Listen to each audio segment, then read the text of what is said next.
न्यूटनच्या ग्रॅव्हिटीच्या रूलचा वापर आपण फक्त परीक्षेत पास होण्यापुरती केला होता.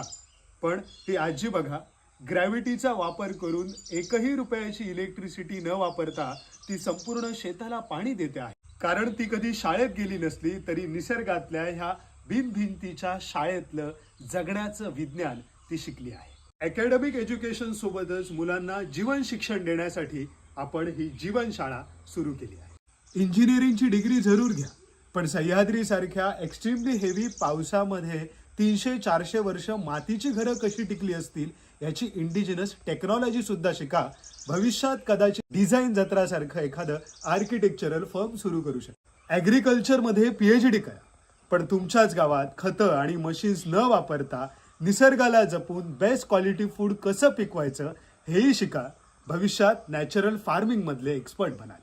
हॉटेल मॅनेजमेंट शिकाच, पण कोकम बटर, शिरवाळे, धोंडास ह्या इकॉलॉजिकल फूड मागचं सायन्स सुद्धा शिका. कदाचित उत्तम डायटेशियन व्हा.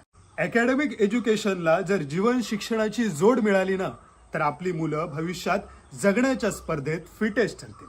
मग येताय ना जीवन शाळेत.